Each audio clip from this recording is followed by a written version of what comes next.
Chicos, vamos a ver en los vídeos que voy a poner a continuación cómo se resuelven los exámenes, en este caso de química de segundo bachiller, que he ido poniendo a lo largo del curso. ¿Vale? Vamos a seguir viéndolos, o vamos a empezar a verlos, y espero que os sirvan para entender un poco cómo se plantea de cara a las pausas. ¿De acuerdo? Os dejo con los vídeos. Bien, vamos a resolver ahora la cuestión 1 de la opción B del examen de la primera evaluación, del primer parcial.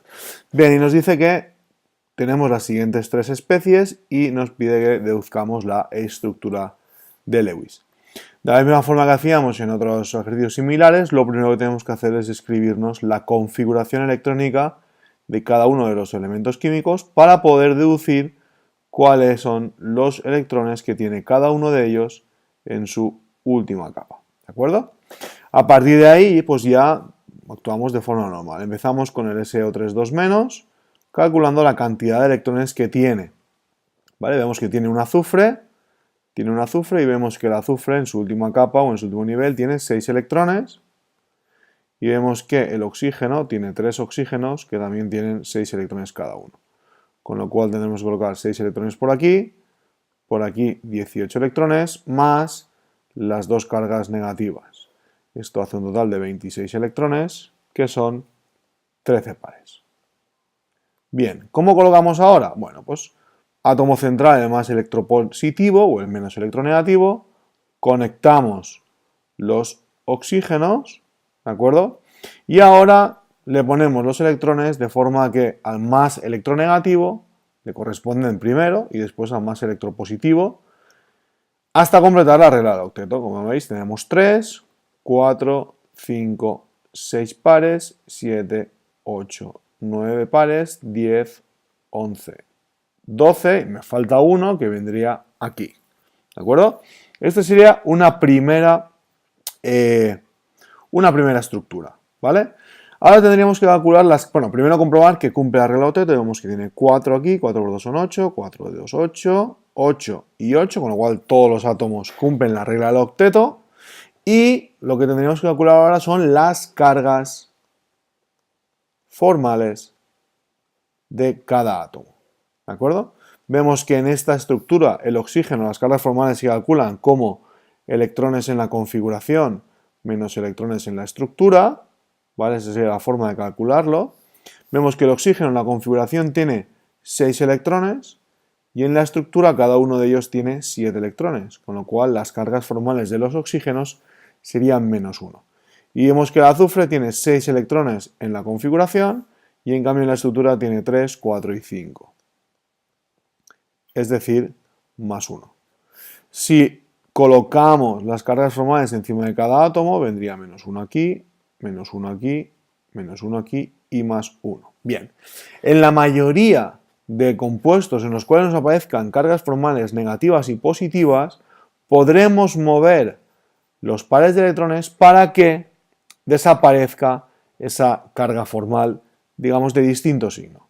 Por ejemplo, si yo este par de electrones lo muevo aquí, se me quedará esta estructura. Fijaros. En este caso, el azufre tendría, como veis, 6 electrones en la estructura. 1, 2, 3, 4 y este par que me he dejado, 6. ¿Verdad? Entonces su carga formal sería 0.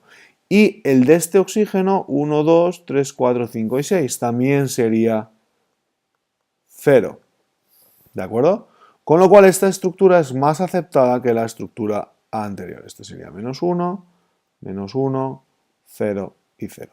Y además, esta carga formal total, la suma de las cargas formales, coincide con la carga de la molécula. Esta estructura es la buena.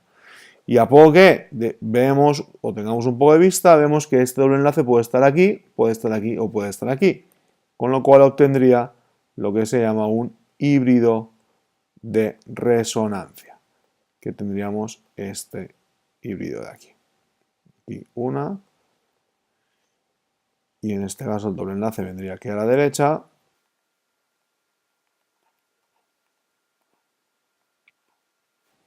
y si colocamos las cargas formales,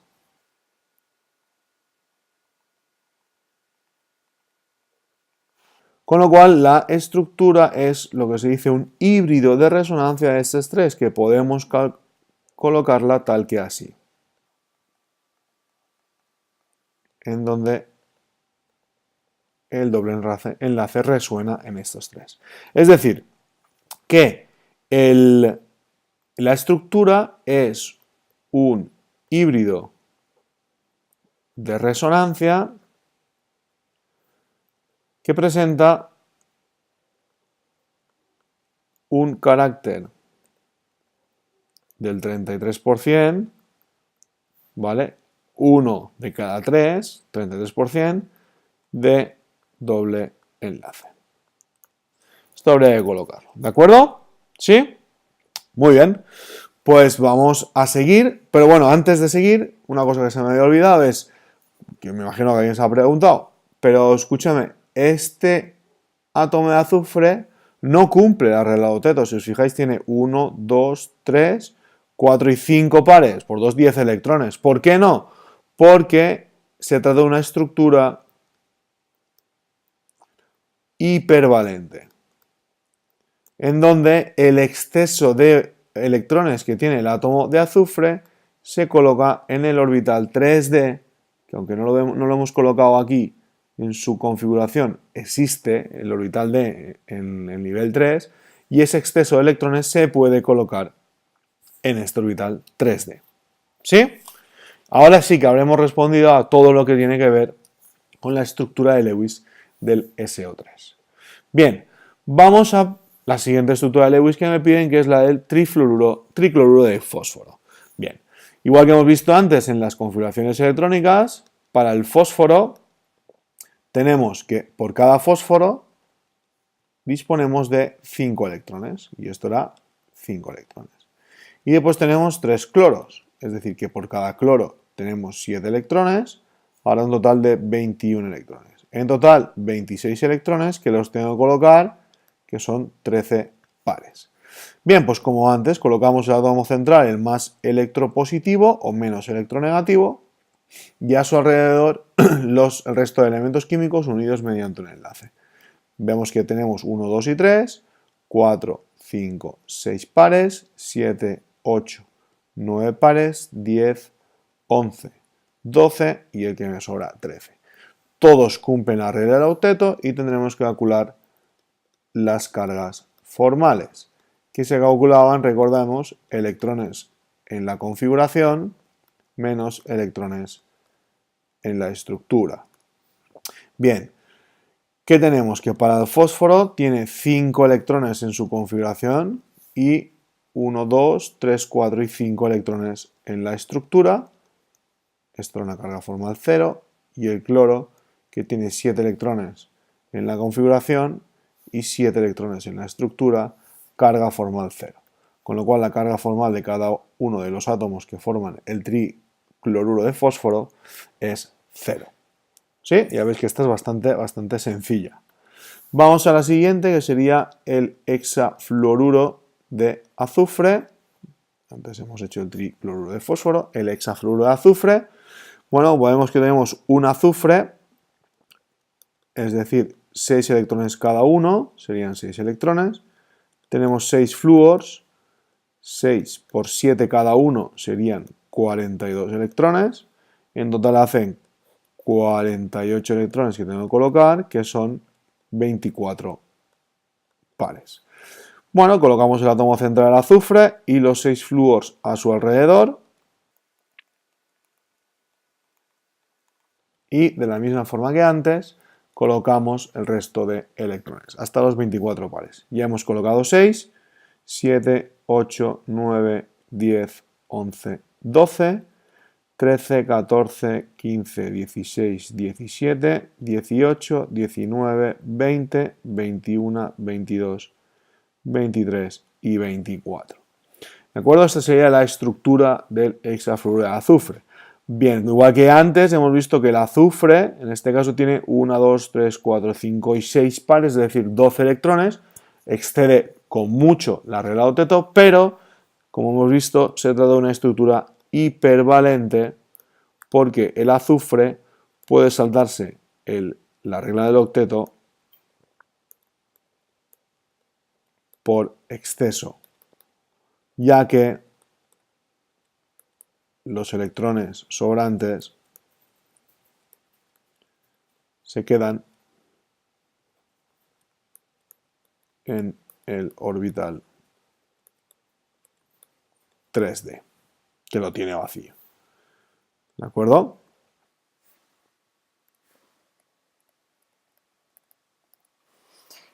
Pues ya lo tenemos, he dado una estructura hipervalente, ¿vale? El resto pues cumple alrededor de todo sin ningún problema. Y con esto pues habremos resuelto el ejercicio que nos pedía la opción B del examen, la primera cuestión. ¿De acuerdo? Pues os dejo con la segunda cuestión. Bien, nos pide esta pregunta que respondamos a los siguientes apartados. Y el primero nos dice que ordenemos los elementos del tercer periodo del bloque S y P de la tabla periódica en orden creciente de la energía de ionización. Y en el segundo, que sean los elementos químicos A, B, C y D, cuyos números atómicos son 17, 15, 11 y 13, respectivamente, ordénalos en orden creciente de afinidad electrónica. Bien, el primer paso para responder al apartado A sería determinar cuáles son los elementos del tercer periodo. Tenemos el sodio, el magnesio, el aluminio, silicio, fósforo, azufre, cloro y argón. Y lo primero que hacíamos, como siempre, para responder estas preguntas es definir la propiedad periódica que nos dice. En este caso, la energía de ionización, que es la energía necesaria para arrancar el electrón de valencia del átomo en estado fundamental y gaseoso. Esto es importantísimo ponerlo. Bien. En la tabla periódica aumenta al desplazarnos a la derecha en un periodo y al subir hacia arriba en un grupo, es decir, aumentamos hacia allá y aumentamos así. ¿Vale? ¿Por qué? Bueno, pues al desplazarnos a la derecha en un periodo, la carga nuclear efectiva aumenta, con lo que los electrones están más atraídos por el núcleo, porque la fuerza electrostática es mayor. Del mismo modo, al ascender en el grupo, los niveles electrónicos disminuyen y por lo tanto los electrones están más cerca del núcleo. Y la fuerza con la que se sienten atraídos es mayor. Por lo tanto, tendríamos esta ordenación. Y esta ordenación es teórica, ¿eh? Ahora, como veis abajo, hay más cosas que contar. Bueno, tendríamos la energía de ionización del sodio, la del magnesio, aluminio, silicio, fósforo, azufre, cloro y argón. Porque como están dentro del mismo periodo, pues esta última parte la tendríamos en cuenta. Con lo cual, teóricamente, a desplazarnos a la derecha aumenta la energía de ionización. Pero hay que tener en cuenta una serie de anomalías consecuencia de las configuraciones electrónicas. ¿Sí? Para eso nada mejor que escribir las configuraciones electrónicas de los elementos, en este caso del magnesio y el aluminio. Y vamos a poner también su diagrama de cajas. Este sería el diagrama de cajas del magnesio y el diagrama de cajas del aluminio sería tal que así. Bien, fijaros, al arrancar un electrón del magnesio, de estos de aquí, supondrá un aporte mayor de energía, ya que debemos vencer la estabilidad que da al magnesio tener el nivel y la capa 3s completa. Del mismo modo, el aluminio cederá con mayor facilidad este electrón de aquí, con más facilidad de lo esperado ese electrón, ya que así conseguirá tener la estabilidad que le da la capa completa 3s. De la misma forma tenemos el fósforo y el azufre. Si vemos las configuraciones electrónicas de estos elementos químicos, tenemos el fósforo con esta configuración y el azufre con esta. Voy a escribir, igual que antes, los diagramas de cajas. Este por aquí, que sería el del fósforo,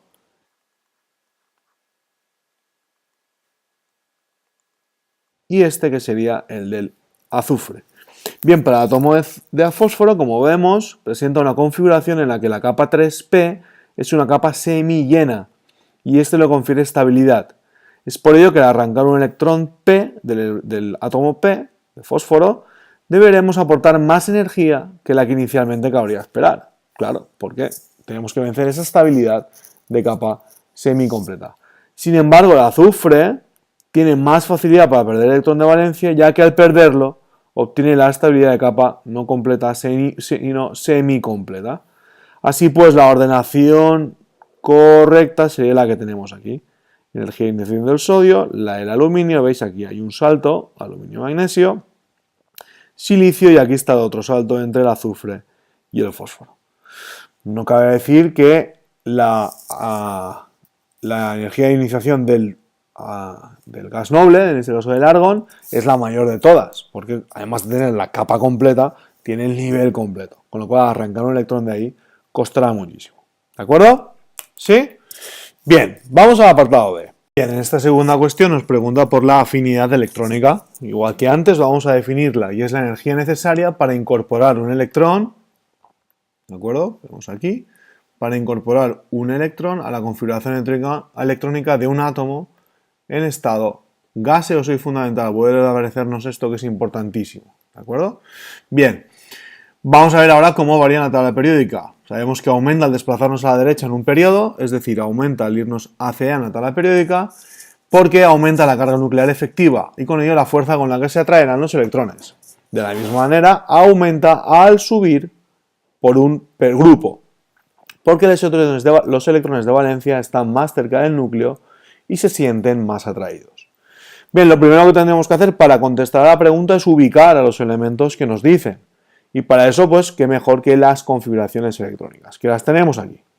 Bien, si vemos la última capa y el último nivel de cada uno de ellos, podemos ver cómo todos los 4 elementos químicos están, como veis, en el tercer periodo. Con lo cual, la variación no nos interesa. Esta variación hacia arriba no nos interesa. Nos interesa la variación en el grupo. Bien, además podemos ver como no hay ninguna variación así interesante al respecto de capas semillenas o capas semicompletas, ¿de acuerdo? Con lo cual tampoco tendremos que tener mucho en cuenta estas anomalías. Bien, ¿qué podemos ver? Bueno, pues vemos que este elemento químico, el elemento A, es del grupo de los halógenos, por tanto está más a la derecha. El elemento químico B se encuentra en el grupo de los nitrogenoideos, aproximadamente a la mitad, o en la mitad del bloque P. El elemento químico C es de los alcalinos, ¿de acuerdo? Y después el elemento D está dentro de los boroides, o térreos, ¿de acuerdo? Bueno, pues viendo esto, vemos que los alcalinos están más a la izquierda, con lo cual la afinidad electrónica del C será menor. Después vendría el elemento químico de los boroides, por lo tanto la afinidad electrónica del D vendría a continuación. Después venían los nitrogenados, la afinidad electrónica del B. Y por último, la de los halógenos, afinidad electrónica del halógeno. Y esta sería la respuesta al apartado B. Bien, esta tercera pregunta, dice que respondamos a las siguientes cuestiones. Y estábamos claramente definido dos preguntas, ¿no? Bueno, pues aquí hemos respondido a la A y más adelante vamos a ver la B. Dice, deduce razonadamente, siempre nos van a colocar el razonadamente por todos lados, ¿vale? En las PAU. Porque hay que explicarlo, al final lo importante es como uno razone y es lo que realmente van a valorar, ¿de acuerdo? Los estados de oxidación más probables de los elementos A, B, C y D, cuyos números atómicos son 29, 24, 19 y 35. Bueno, lo primero que tenemos que hacer es las configuraciones electrónicas de todos ellos. Y especial atención el A y el B, porque si os dais cuenta, este 4s2 promociona un electrón aquí para conseguir una capa semicompleta, y lo mismo pasa aquí. Este 4s2 promociona un electrón aquí para conseguir la capa llena 3D, y por tanto también cerrar nivel, ¿vale? Eso es lo que os explico aquí, que la configuración electrónica del elemento A es aquella que se obtiene de promocionar un electrón del orbital 4s2 al orbital 3D para dejarlo en 3d5, siendo su diagrama de cajas este de aquí, ¿vale? La configuración electrónica demuestra que es un metal de transición y por lo tanto quedarían descartados los estados de oxidación negativos. Siempre en los metales los negativos no pueden darse, ¿vale? Porque lo que pongo aquí, porque la tendencia es a perder electrones y no a ganarlos. Bien, en cuanto a los estados de oxidación más probables, pues cabría pensar que el más probable es más 1, ¿de acuerdo? ¿Por qué? Porque si yo pierdo un electrón, pues bueno, convierto la capa en estable, ¿vale? Obteniendo el 4s1, es decir, voy a perder este 4s1, ¿vale? Que es el del nivel superior. Sin embargo, ese estado de oxidación no se encuentra en los elementos entre los que tiene el cromo. El cromo es 2, 3, 4, 5 y 6. ¿Y cómo sé que es cromo? Bueno, sé cromo porque tengo el número atómico, con lo cual no puedo decir que es 1, ¿de acuerdo? Bien, este más 1 habría que descartarlo y deducir que el estado de oxidación más probable es el más 2, que se obtiene de perder esos dos electrones 4s2, ¿de acuerdo? Y por lo tanto tendríamos cromo 2 más. Bien, vamos a la configuración del B. Dice la configuración electrónica del elemento B es aquella que se obtiene promocionar un electrón del orbital 4s2 al 3d9. ¿Vale? Este, que es lo que hemos explicado antes, este promociona aquí. Entonces cierro la capa 3D y cierro el nivel 3. ¿De acuerdo? Cerrar el nivel 3, su configuración electrónica demuestra que se trata de un metal, ¿vale? En este caso es el cobre, pero se trata de un metal. Quedan descartados, por tanto, los estados de oxidación negativos y la tendencia es a perder electrones y no a ganarlos. Entre los estados de oxidación más probables que tiene el cobre, pues ya sabemos que es 1 y 2. ¿Y cuál de los dos va a ser? Pues bueno, va a ser 1 para perder este 4s1, lo va a perder, cobre más 1, o bien más 2 si no promocionamos para perder esos 4s2. Pero más probable es que sea más 1 para perder ese de ahí. Bien, la configuración electrónica del elemento C nos hace deducir que se trata de un metal, ¿vale? Vemos que termina en 4s1, está en el grupo de los alcalinos, ¿sí? Que su estado de oxidación va a ser positivo y por tanto, fruto de la pérdida de este 4s1, perder ese electrón, pues va a tener estado de oxidación más 1. En este caso, como vemos, se trata del potasio, potasio más. Bien, y vamos al D, vemos la configuración electrónica del elemento D, vemos que acaba en 4p5, por lo tanto, si está en el bloque P, se trata de un elemento no metálico, cuya tendencia va a ser a la de ganar electrones para conseguir completar la capa 4p y por tanto cerrar el nivel 4. Bien, pues si gana un electrón para poder parar o para cerrar esa capa 4p, pues se tratará de esta oxidación menos 1 y por tanto del bromo. ¿De acuerdo? Bromo menos, anión bromuro. Bien, con esto habremos respuesto al apartado A. ¿Qué nos dice el apartado B? Bueno, pues el apartado dice que nos indica, razonando, ¿veis? Siempre razonando, la respuesta a cuáles de las siguientes configuraciones son correctas y señala el elemento químico al que pertenecen en estado fundamental. Evidentemente, si son correctas. Bueno, pues las tenemos aquí, ¿vale? Las he copiado aquí. Vemos esta configuración electrónica como este electrón de valencia, el 4s1, no debería estar aquí porque violamos el principio de prioridad de los estados de mínima energía, que dicen que este electrón debe colocarse antes en los niveles menos energéticos. Es decir, la configuración electrónica correcta de este elemento químico sería esta, ¿vale? Esta sería correcta para un estado excitado, pero como nos piden estado fundamental, pues esa no es correcta, ¿vale? Bien, vamos a la siguiente, que es la que tenemos aquí. Tampoco puede ser porque viola el principio de exclusión de Pauli, que dice que no puede haber dos electrones con los 4 números cuánticos iguales. Conclusión, solo puede haber 2 electrones por orbital. Como el orbital P tiene 3 orientaciones, solo caben 6, no 7. La configuración electrónica de este elemento químico sería esta, 3s1, esta sí que sería correcta. ¿De acuerdo? Bien, vemos esta de aquí, pues 1s2, 2s2, 2p6, 3s2, 3p6, 4s2. Esta cumple perfectamente todos los principios que hay para construir configuraciones electrónicas. Por lo tanto, no hay más que hablar, se trata del calcio. Esta de aquí, vemos que aquí nos han desglosado las 3 orientaciones del P y el problema está ahí, porque debería estar aquí un electrón y no los dos ahí. ¿Por qué? Porque en este caso no cumplimos el principio de máxima multiplicidad de Hund. ¿De acuerdo? Que dice que cuando tengo un orbital incompleto, los electrones se colocan lo más desapareados posibles y con espines paralelos. Esta sería la configuración adecuada. Bien, y por último, esta que tenemos aquí, vemos que es correcta, 1s2, 2s2, 2p6, 3s2, 3p6, 4s2, 3d8. ¿Vale? Vemos que es correcta. Y se trata de la configuración electrónica del níquel en estado fundamental. ¿De acuerdo? Bien, pues con toda esta explicación que hemos dado hasta ahora, habríamos respuesto a la pregunta número 3. Vamos a seguir ahora con la pregunta número 4. Tiene 2 apartados. El primero de ellos dice que indiquemos los números cuánticos de los electrones desapareados, importante, solo los desapareados, de los átomos de cobre, arsénico y carbono, cuyos números atómicos son respectivamente. No nos lo dice, pero deducimos que son en estado fundamental, ¿de acuerdo? No en estado excitado, pues entonces las configuraciones habría que preguntarse a ver cuáles pueden ser y, en fin, nos faltarían bastantes datos. Deducimos que es en estado fundamental. Bueno, ¿dónde está aquí la trampa? La trampa está en la configuración electrónica del cobre, ya que en teoría sería terminada en 4s2, 3d9, pero sabemos que para mayor estabilidad uno de los electrones del 4s se promociona al 3p, completando el nivel 3 y dejando el 4s1 ahí. ¿Sí? Si no lo hacemos así, nos saldría como electrón desapareado 1 en el 3D y lo tendríamos mal. ¿Vale?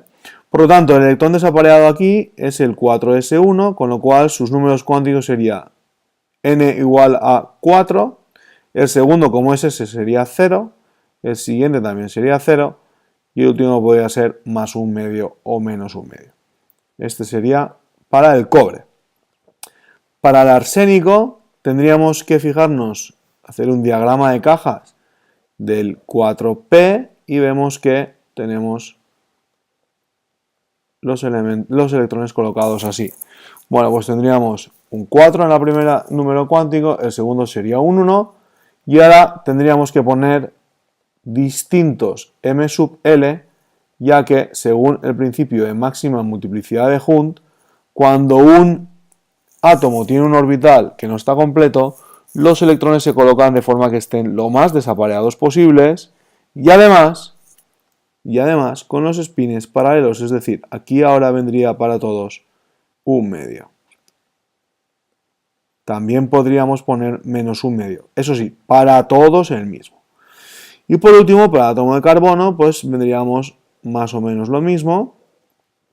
Su diagrama de cajas sería este.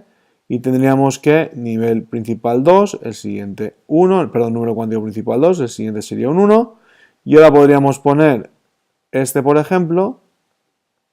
Estos serían igual, el siguiente no podría ser 1, por lo que hemos dicho, porque los electrones tienen que estar desapareados.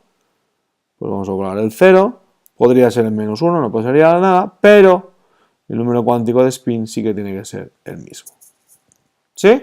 Bueno, pues con esto hemos respondido al apartado A. Vamos al B. Indica cuáles de las siguientes combinaciones de números cuánticos son posibles para un átomo de selenio en estado fundamental.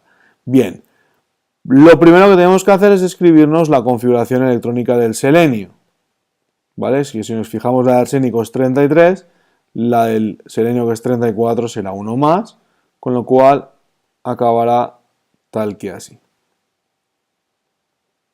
¿Sí? Bueno, pues vamos allá. La primera de ellas, la primera combinación, que es 2, 1, 2, menos un medio. Bueno, pues esta no puede ser. No puede ser, ¿por qué? Porque el número cuántico m sub l solo puede ir desde menos l pasando por 0 hasta l. Si la L es 1, la M sub L no puede ser 2. Con lo cual, el A no puede ser. Vamos a la siguiente. 3, 1, 0, menos un medio. Vemos que cumple todas las reglas y además se trata de un orbital 3p que sí que está dentro de la configuración electrónica del selenio, como podemos ver. Con lo cual, este, digamos que está ok. Siguiente, 4, 0, 0, menos un medio, vemos que también cumple con todas las reglas y se trata de un orbital 4s, que como podemos ver aquí, también se encuentra dentro de la configuración electrónica del selenio. Y por último, vemos también que cumple todas las reglas para escribir los números cuánticos y que se trata de un orbital 2s que también se encuentra dentro de la configuración electrónica del selenio. Conclusión, de las 4 combinaciones de números cuánticos que nos han dado, solo el primero quedaría fuera de quedaría fuera de la configuración electrónica del selenio. ¿Sí? Veis que esta pregunta 4 era bastante rápida, bastante sencilla. Vamos a por la siguiente. Bien, esta última pregunta es la típica pregunta de formulación. Vamos a empezar. Tenemos por un lado que formular el dicromato de aluminio, pues tendríamos este compuesto de aquí, sería el dicromato de aluminio. Peróxido de cobre 1 sería este. Bien, el hidrógeno fosfito de escandio, tendríamos el escandio aquí un 2, HPO3 y aquí el estado de oxidación del escandio. El hiposelenito de níquel, níquel 3, tendríamos níquel aquí un 2, el hiposelenito y aquí el estado de oxidación del níquel. ¿De acuerdo? Tendríamos el ácido 2,3-dihidroxibutanoico. Bueno, pues tendríamos 4 carbonos. Butanoico, vamos a poner que este es el carbono 1 para el ácido. Y en 2 y en 3, es decir, aquí y aquí, tendríamos los grupos OH, grupos hidroxi. Y ahora completaríamos con hidrógenos. ¿De acuerdo? Bien, tenemos aquí un etil, otro etil, otro etil. Perdón, no. Me he equivocado. Tendremos aquí. Bien, tendríamos aquí ahora un éter en el cual cuelga un metil y cuelga un terc-butil. Pues tendríamos el nombre de terbutil metil éter. ¿De acuerdo? Bien, vamos por aquí. Tendríamos este de aquí que sería el orto. Voy a apuntarlo aquí abajo. Orto silicato de amonio. El ortosilicato de amonio. El siguiente sería el hidrógeno sulfato de hierro 3. Este de aquí sería el arsenito de potasio. Este de aquí sería el nitrito de manganeso 2, la oxidación 2. Este compuesto de aquí tenemos una amina, sería dietilfenilamina. Y por último, este compuesto de aquí, vemos que tenemos triples enlaces, esos son el grupo funcional principal. Comenzaríamos a contar por aquí y tendríamos el 7,7-dimetil. En el carbono 3 tenemos el propil. Y en el 1, 2, 3, 4, en el 5, 1, 5, tendríamos, este guión no va, bueno, tendríamos en el 1 y en el 5, en una cadena 9, non, en 1, 5, dieno. Perdón, diino, esto es diino, ¿vale? Pues son triples enlaces. Bien, pues con esto hemos terminado el examen. Así es que espero que os haya resultado fácil. Y si no, pues bueno, podéis repasar todo lo que queráis con él. ¿De acuerdo? Ánimo, chicos, a por ello.